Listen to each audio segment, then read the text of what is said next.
નમસ્કાર દર્શક મિત્રો, હું છું સમંત ખેરાણી અને આપ નિહાળી રહ્યા છો હમ ટીવી ભરૂચ। હવે નિહાળીએ આજના મુખ્ય સમાચાર વિગતવાર। ભરૂચ લોકસભાની ચૂંટણી 2024 માં ત્રિપાંખીય ચૂંટણી જંગ જામવાની શક્યતાઓ છે। ભાજપમાંથી મનસુખ વસાવા અને ઇન્ડિયા ગઠબંધનના સંયુક્ત ઉમેદવાર તરીકે ચેતર વસાવાના નામની જાહેરાત થયા બાદ હવે ભારત આદિવાસી પાર્ટીમાંથી છોટુભાઈ વસાવાના નાના પુત્ર એવા દિલીપ વસાવા ચૂંટણી જંગમાં ઉતરશે। ભારત આદિવાસી પાર્ટી બીએપી દ્વારા ભરૂચ લોકસભા બેઠક માટે ઉમેદવારના નામની જાહેરાત કરવામાં આવી છે। પાર્ટીના રાષ્ટ્રીય સંરક્ષક છોટુભાઈ વસાવા દ્વારા તેમના નાના પુત્ર દિલીપ વસાવાના નામની લોકસભા ભરૂચ માટે જાહેરાત કરવામાં આવી છે। ભરૂચમાં લોકસભાની ચૂંટણી પહેલાથી જ ભરૂચ લોકસભા બેઠક ચર્ચાના સ્થાન પર રહી છે। તેવામાં હવે ભરૂચ લોકસભા બેઠક પર ત્રિપાંખીયો જંગ જામવાની શક્યતા છે, કારણ કે હવે છોટુભાઈ વસાવાના પુત્ર દિલીપ વસાવા પર ચૂંટણી જંગમાં ઝંપલાવનાર છે। લોકસભા 24ની ચૂંટણીના પડઘમ વાગી રહ્યા છે, ત્યારે તમામ રાજકીય પક્ષો ઉમેદવારોની પસંદગી, પ્રચાર પ્રસાર અને ચૂંટણીમાં વધુ મત તેમના પાર્ટીને મળે તેવી ગણતરી સાથે એડીચોટીનો જોર લગાવી રહ્યા છે। ભરૂચ લોકસભા બેઠક માટે પ્રથમ અરવિંદ કેજરીવાલ દ્વારા ચેતર વસાવાના નામની જાહેરાત કરવામાં આવી હતી। ત્યારબાદ ભાજપ દ્વારા પણ પાર્ટીના સિનિયર નેતા અને સતત સાંસદ તરીકે ચૂંટાતા મનસુખભાઈ વસાવાના નામની જાહેરાત કરી છે। ત્યારે ભારત આદિવાસી પાર્ટી દ્વારા પણ ભરૂચ લોકસભા બેઠક માટે ઉમેદવારના નામની જાહેરાત કરવામાં આવી છે। આ વર્ષે ગઠબંધનના કારણે કોંગ્રેસ અને આમ આદમી પાર્ટીનો એક સંયુક્ત ઉમેદવાર તરીકે ચેતર વસાવા રહેશે। ત્યારે પાર્ટીના રાષ્ટ્રીય સંરક્ષક અને ઝઘડિયાના માજી ધારાસભ્ય છોટુભાઈ વસાવા દ્વારા ભરૂચ બેઠક માટે પોતાના નાના પુત્ર એટલે કે દિલીપ વસાવાના નામની જાહેરાત કરી છે। આ ઉપરાંત ભારત આદિવાસી પાર્ટીના તમામ કમિટીના સભ્યોની બેઠકમાં રાજ્યમાં અન્ય બેઠકો પર પણ ઉમેદવારો ઉતારવા બાબતે ચર્ચા થઈ હતી। આ બાબતે છોટુભાઈ વસાવાના જણાવ્યા મુજબ તેઓ આદિવાસી સમાજ માટે વર્ષોથી લડતા આવ્યા છે અને ભવિષ્યમાં પણ લડત આપતા રહેશે। લોકસભાની ચૂંટણીમાં તેમની પાર્ટી દ્વારા ઉમેદવારોને ઉતારી તેમના સંવિધાનિક હક અને અધિકાર માટે લડત આપતા રહેશે તેમ તેમણે ઉમેર્યું હતું। અત્રે ઉલ્લેખનીય છે કે ભારત આદિવાસી પાર્ટી એટલે કે બીએપીએ રાજસ્થાન અને મધ્યપ્રદેશમાં પણ વિધાનસભાની ચૂંટણી દરમિયાન 5 બેઠકો પર વિજય મેળવ્યો હતો। દેશમાં જે લોકસભાની સામાન્ય ચૂંટણીઓ આવી રહી છે 2024ની અંદર, તો ગુજરાતની પણ જે સીટો છે લોકસભાની એ લડાવવા માટે અમે અમારી કમિટી બોલાવીને નક્કી કર્યું છે। એના ભાગરૂપે હું આ પાર્ટી બાપ પાર્ટી છે એનો સંરક્ષક છું અને એ કમિટીએ જે નિર્ણય લીધો છે એ નિર્ણય આજે હું અહીં આગળ રજૂ કરું છું કે ભરૂચની જે લોકસભાની બેઠક જે બહુ જ ચર્ચામાં છે, બધા જ લોકોને, બધી જ પાર્ટીઓને રસ અહીં બહુ જામી ગયો છે, તો અમે બાપ પાર્ટી તરફથી પણ અમારો પ્રત્યાશી અમે ઉતારવાના છે ના, એનું નામ છે દિલીપભાઈ છોટુભાઈ વસાવા। અમે એ ફોર્મ ભરાવાના છે ને એ દ્વારા આદિવાસીઓની જે સમસ્યા છે ગુજરાતની અંદર અને દેશની અંદર, એ સમસ્યા હલ કરવા માટે અમે વર્ષોથી પ્રયાસ કરીએ છીએ। આજે પણ અમે બાપ પાર્ટી બનાવીને આ પ્રયાસ અમારો ચાલુ રાખવાના છે ને એના ભાગરૂપે ગુજરાતમાં ઘણી જે સીટો છે એના પર અમે પ્રત્યાશી મૂકવાના છે અને ભરૂચની અંદર આજે હું જાહેરાત કરું છું દિલીપભાઈ છોટુભાઈ વસાવા એ અમારા પ્રત્યાશી રહેશે અને આ સામાન્ય ચૂંટણી લડીને અમારા પર જે અત્યાચારો થાય છે આદિવાસીઓ પર, જે અમે દેશના માલિક છીએ, જંગલોના માલિક છીએ, આજે સરકાર દ્વારા ઘણી સરકારો બની છે ને એ અમારા પર હુમલા ચાલુ રાખેલા છે, એનો વિરોધ કરવા માટે અમે આ પાર્ટી બનાવી છે ને પાર્ટી દ્વારા અમે અમારી લડત આપશું। અમારા જે હક અધિકાર છે, જે સંવિધાનિક અધિકાર છે, એને લેવા માટે અમે આ ચૂંટણી દ્વારા પ્રયાસો કરશું, અમારો અવાજ બુલંદ કરશું। એટલે આ નામની હું આજે જાહેરાત કરું છું।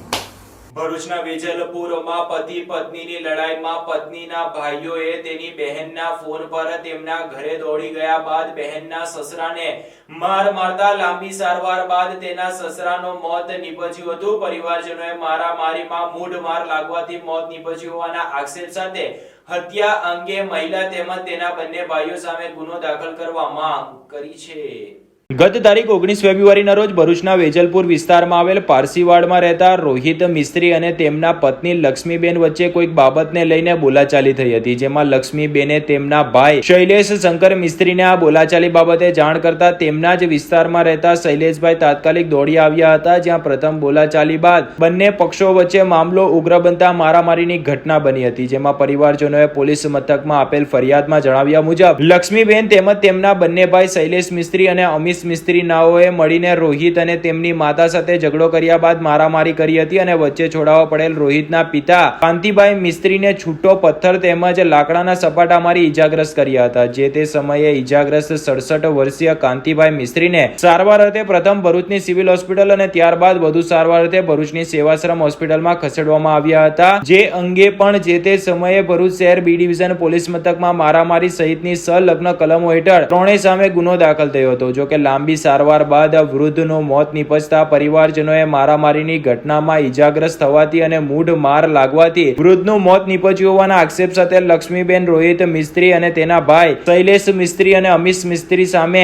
ભરૂચ શહેર બી ડિવિઝન પોલીસ મથકમાં હત્યાની કલમનો ઉમેરો કરવા માંગ કરી છે. મૃતકની પુત્રી ધર્મિષ્ઠાબેન ગિરીશભાઈના જણાવ્યા મુજબ 1.5 મહિના પહેલા બનેલ મારામારીની ઘટનાને લઈને તેમના પિતા મોતને ભેટ્યા છે અને તે અંગેની ઘટના સીસીટીવી ફૂટેજમાં પણ કેદ થઈ છે, જે મામલે ભરૂચ જિલ્લા પોલીસ વડા તેમજ બી ડિવિઝન પોલીસ મથકમાં હત્યાની કલમનો ઉમેરો કરવા માંગ કરી છે.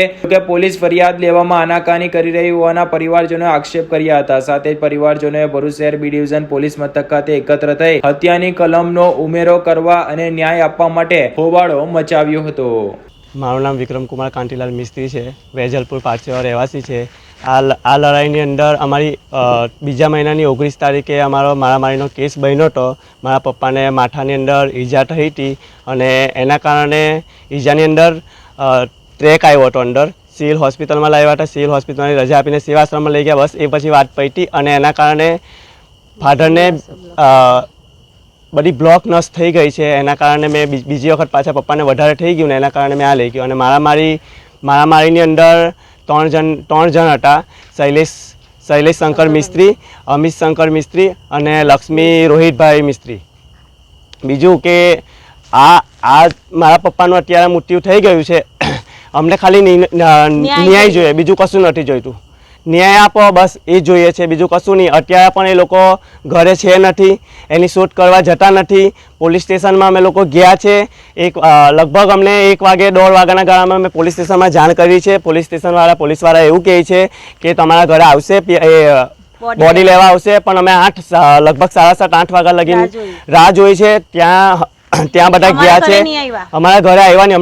અમને પહેલેથી એ લોકોએ એવું કીધું છે કે અમે ત્યાં આવીશું, અમે એ લોકોની રાહ જોયા કરી. અમને એ લોકોને એવું કહેતે કે ખાસ અમે લોકો એવું કહેતે કે ખાસ તમારી વાત અહીંયા જોઈએ છે તો અમે અહીંયા લઈને આવતે. તો પછી ત્યાં અમારી પાસે આવું જોઈતું હતું ને એમને, તો અમારી પાસે આવ્યા નહીં. પછી અહીંયા કીધું છે તો આ લોકો અહીંયા કોલ્ડ રૂમમાં મૂકવાનું કીધું છે. હવે સવારે બોડી આપવાનું કીધું છે. આખા બોડીનું પોસ્ટમોર્ટમ કરવાનું કીધું છે એમણે. પોસ્ટમોર્ટમ કર્યા પછી હવે સવારમાં શું થાય શું નહીં અમને નથી ખબર. એનું આખું વિરુદ્ધ થઈ જાય અમને નથી ખબર. બસ ખાલી અમને એટલી જ જોઈએ છે માંગ કે અમને ન્યાય જોઈએ છે ને 302 ની કલમ લાગવી જોઈએ ત્રણે. બીજું કશું નહીં. મર્ડર કેસ થઈ ગયો છે કેમ કે મારા ફાધર રહ્યો નથી છે. મેં એકલો જ કરવા પોલીસ વાળા બધા ગોળ ફરવે છે, બીજું કશું નહીં. અંકલેશ્વરના એક ગામમાં વિધવા મહિલાને સંબંધ રાખવા દબાણ કરી મહિલાને ડરાવી ધમકાવી ભગાડી ગયા બાદ વારંવાર શારીરિક સંબંધ બાંધી 1 મહિના બાદ પરત અંકલેશ્વર આવી મહિલાને તરછોડી દેતા અંકલેશ્વર શહેર બી ડિવિઝન પોલીસ મથકમાં ફરિયાદ નોંધાઈ છે.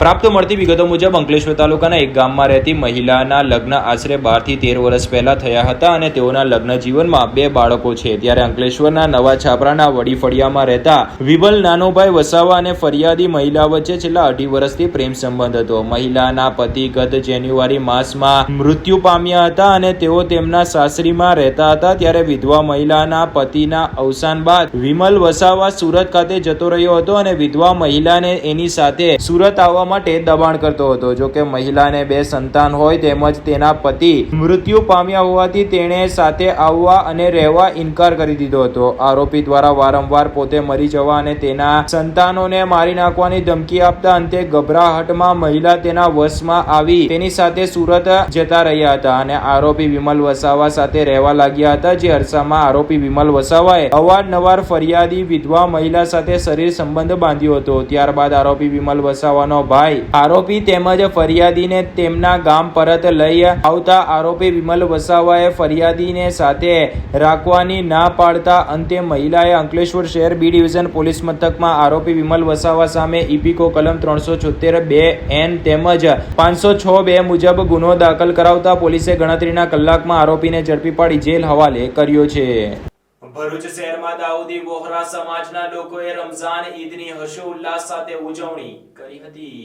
ભરૂચ અંકલેશ્વર શહેર જિલ્લામાં વસતા દાઉદી વોહરા સમાજના લોકોએ આજે રમઝાન ઈદની હર્ષોલ્લાસ સાથે ઉજવણી કરી હતી. ભરૂચ શહેરના કોટ વિસ્તાર તેમજ અંકલેશ્વર વિસ્તારમાં દાઉદી વોહરા સમાજના લોકોએ ભેગા થઈને એકબીજાને રમઝાન ઈદની મુબારકબાદી પાઠવી હતી. સાથે નાના ભૂલકાઓએ તેઓના વિસ્તારમાં લાગેલા નાનકડા મેળામાં ઈદના દિવસે હર્ષોલ્લાસ સાથે મનાવ્યું હતું. સાથે દૂધ સેવૈયા આરોગ્ય એકબીજાને મુબારકબાદી પાઠવી હતી. આ પ્રસંગે સામાજિક કાર્યકર મઝમભાઈએ પણ દાઉદી વોહરા સમાજ દ્વારા ઉજવવામાં આવતી ઈદ પ્રસંગે સૌને ઈદ મુબારક પાઠવી હતી અને ગરમીના 15 કલાકના એવા 30 રોજા પૂર્ણ કર્યા છે. આ પ્રસંગે અમે 30 રોજા રાખી 5 ટાઈમ નમાઝ અદા કરી દાન ધર્મ કર્યા છે અને આજે ઈદ મનાવી છે. સાથે આગામી 2-3 દિવસમાં મુસ્લિમ સમાજની ઈદ આવશે તે માટે પણ તેઓએ પણ તમામ મુસ્લિમ બિરાદરોને શુભેચ્છાઓ પાઠવી હતી.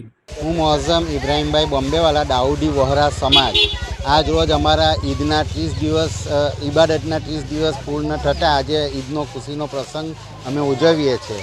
આ ખુશીના પ્રસંગે પૂરા આલમમાં પૂરા દુનિયાના દાઉદી વોહરા સમાજના લોકોને અમે આજે ઈદની મુબારકબાદી આપીએ છીએ અને આવતા દિવસોમાં અમારા મુસ્લિમ ભાઈઓની બી ઈદો આવે છે. એ ઈદના પ્રસંગે પણ અમે મુસ્લિમ બિરાદરોને પણ ઈદની મુબારકબાદી આપીએ છીએ. ને આ સિવાય અનેક દેશોમાં અત્યારે જે યુદ્ધની પરિસ્થિતિ છે તો આ ઈદના મોકા પર આપણે દુઆ કરીએ કે ત્યાં બી શાંતિ થાય અને લોકો સલામતી અને શાંતિથી રહે એવી આજની ઈદની મુબારકબાદીમાં અમે તેમને આ સંદેશ આપીએ છીએ આપના માધ્યમથી.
ભરૂચમાં વસતા મહારાષ્ટ્રીયન સમાજ દ્વારા આજે ગુડી પડવાની ઉજવણી કરવામાં આવી હતી. આજથી જ મહારાષ્ટ્રીયન સમાજનું નવું વર્ષ પણ શરૂ થાય છે.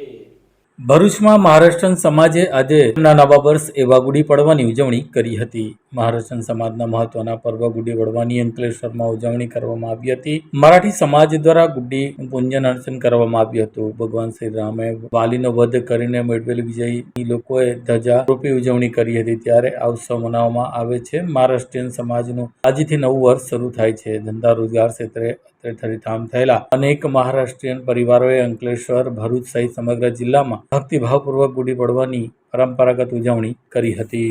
રમઝાન માસ પૂર્ણ થવાને આડે અને ઈદના આડે હવે ગણતરીના કલાકો રહી ગયા છે. ત્યારે બજારમાં સેવૈયા સહિત કપડા, પગરખા સહિતની ખરીદી કરવા માટે અંકલેશ્વરના બજારોમાં લોકો ઉમટ્યા હતા. ભારતમાં જ નહીં પરંતુ દુનિયાભરમાં ઈદને લઈને તૈયારીઓ શરૂ થઈ ગઈ છે. લોકો ઈદના ચંદ્રની આતુરતાથી રાહ જોઈ રહ્યા છે. ત્યારે ઇસ્લામિક કેલેન્ડરમાં રમઝાન વર્ષનો 9મો મહિનો અને 10મો મહિનો સવ્વાલ છે અને આજ મહિનાના પહેલા દિવસે ઇસ્લામ ધર્મમાં માનવાવાળા લોકો ઈદ ઉજવે છે. તેમના મુસ્લિમ સમુદાયમાં ખાસ કરીને રમઝાન માસનો ઘણો એવો મહત્વ રહ્યો છે અને રમઝાન માસમાં તેઓ આકરા તાપ વચ્ચે પણ રોઝાઓ રાખતા હોય છે. મુસ્લિમો માટે ઈદનો તહેવાર એટલે રોઝાના અંતનું પ્રતીક છે. આખો રમઝાન માસ મુસ્લિમ લોકો સવારે સૂરજ નીકળવાથી સાંજે સૂર્યાસ્ત સુધી રોઝા રાખે છે. આ દરમિયાન ભોજન કરતા નથી, પાણી પણ તેઓ પીતા નથી. ત્યારે મુસ્લિમ સમુદાયમાં ખાસ કરીને રમઝાન માસનો ઘણો મહત્વ રહ્યો છે અને રમઝાન તેઓ મોટા ભાગે અલ્લાહને રીઝવવા માટે ઇબાદત કરતા હોય છે. ત્યારે હવે રમઝાન માસને પૂર્ણ થવામાં ગણતરીના દિવસો રહી ગયા છે. આજે જો ચાંદ રાત થાય તો આવતીકાલે મુસ્લિમ સમુદાય ઈદની ઉજવણી કરશે અને જો આજે ચાંદ ના દેખાય તો 11મી એપ્રિલે મુસ્લિમ સમુદાય દ્વારા ઈદની ઉજવણી કરવામાં આવશે. ત્યારે ઈદને લઈને બજારોમાં સેવૈયા સહિતના ચીજ વસ્તુઓની વેચાણમાં ઉછાળો જોવા મળી રહ્યો છે. મુસ્લિમ સમુદાય દ્વારા વિવિધ ચીજ વસ્તુઓ અને ખાણીપીણીમાં વપરાશમાં આવતી વસ્તુઓની ખરીદી શરૂ કરી દેવામાં આવી છે. અંકલેશ્વરમાં વસતા મહારાષ્ટ્રીયન સમાજ દ્વારા તેમના નવા વર્ષ એવા ગુડી પર્વની ઉજવણી કરવામાં આવી હતી. અંકલેશ્વરમાં વસતા મહારાષ્ટ્રીયન પરિવારો દ્વારા નૂતન વર્ષના પ્રારંભે ગુડી પડવાની શ્રદ્ધાભેર ઉજવણી કરવામાં આવી હતી. મહારાષ્ટ્રીયન સમાજના મહત્વના પર્વ એવા ગુડી પડવાની અંકલેશ્વરમાં ઉજવણી કરવામાં આવી હતી. મરાઠી સમાજ દ્વારા ગુડીનું પૂજન અર્ચન કરવામાં આવ્યું હતું. ભગવાન શ્રીરામે વાલીનો વધ કરીને મેળવેલા વિજયની લોકોએ ધજા રોપી ઉજવણી કરી હતી. ત્યારથી જ આ ઉત્સવ મનાવવામાં આવે છે. મહારાષ્ટ્રીયન સમાજનું આજથી નવું વર્ષ શરૂ થાય છે. ધંધા રોજગાર ક્ષેત્રે થરીથામ થયેલા અનેક મહારાષ્ટ્રીયન પરિવારો દ્વારા અંકલેશ્વરમાં ભક્તિભાવપૂર્વક गुड़ी पर्वની ઉજવણી પરંપરાગત રીતે કરવામાં આવી હતી. नमस्ते, मेरा नाम सपना शैलेश पाटिल है. मैं अंकलेश्वर में रहती हूँ. आज हमारा गुड़ी पड़वा का त्यौहार है. हम मराठी लोग गुड़ी पड़वा त्यौहार बहुत धूमधाम से मनाते हैं. आज गुड़ी पड़वा हम सुबह से उठकर गुड़ी को उबारते हैं और हम पूरम पोली का नैवेद्य दिखाते हैं. हम भगवान को ये हमारा नवीन वर्ष है. हम भगवान को ये प्रार्थना करते हैं कि हमारा वर्ष धूमधाम से और अच्छे से जाए. कैसे बनाते हैं, क्या क्या सामान लगता है? गुड़ी को हम डंडी लगाते हैं, बाम्बू लगाते हैं, नवीन साड़ी नीमड़ी का पान और लगाते हैं, कलश लगाते हैं, हल्दी कुंकू लगाकर उसकी पूजा करते हैं. ये हमारा नवीन वर्ष की शुरुआत होती है. राम 14 साल वनवास में गए थे, इसके वजह से राम वहाँ से वापस आए, इसकी वजह से हम गुड़ी उबारते हैं. नमस्कार, मेरा नाम भावना पाटकर है. सबको पहले तो गुड़ी पाड़वा की बहुत बहुत शुभकामनाएं. गुड़ी पाड़वा एक महाराष्ट्र का बहुत ही बड़ा और बहुत ही अच्छा त्यौहार है. गुड़ी पाड़वा का मतलब आज से हमारे यहाँ नया वर्ष चालू होता है. इसी को मनाने के लिए हम घर में मीठी चीज़ें बनाते हैं, जैसे कि हम पूरन पोली बनाते हैं और गुड़ी जो होती है उसको हम नैवेद्य देते हैं और उसी के बाद सब घर में खाना खाते हैं.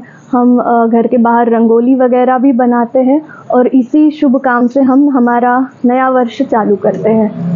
धन्यवाद. नमस्कार, मेरा नाम सुवर्णा विनोद महाजन है और आज का पावन अवसर है गुड़ी पाड़वा, जिस दिन ब्रह्मा जी ने सृष्टि की उत्पत्ति की थी और इसी दिन श्री रामचंद्र जी रावण का वध करके अयोध्या आए थे और इसीलिए सब लोगों ने गुड़ी उभार कर उनका स्वागत किया था. और आज ही से चैत्र नवरात्र की भी शुरुआत होती है. तो मैं आप सबको हमारे बोरिक और पाटकर परिवार की तरफ से शुभकामना देना चाहती हूँ और माँ भगवती से यही प्रार्थना करती हूँ कि हम सबको सुखी रखे और सबका आरोग्य अच्छा रखे. धन्यवाद. દર વર્ષની જેમ આ વર્ષે પણ ચૈત્ર નવરાત્રીના પ્રારંભની સાથે જ અંકલેશ્વરમાં લોહાણા રઘુવંશી સમાજના અગ્રણીઓ દ્વારા જોગસ પાર્ક ખાતે વિનામૂલ્યે લીમડાના રસનું વિતરણ કરવામાં આવ્યું હતું. અંકલેશ્વર જેડીસી વિસ્તાર સ્થિત જોગસ પાર્ક ખાતે અંકલેશ્વર લોહાણા રઘુવંશી સમાજના અગ્રણીઓ દ્વારા સ્વાસ્થ્ય પ્રેમી જનતાને વિનામૂલ્યે લીમડાના તાજા રસનું વિતરણ કરવામાં આવ્યું હતું. આજે 9 એપ્રિલ એટલે કે ચૈત્ર મહિનાનો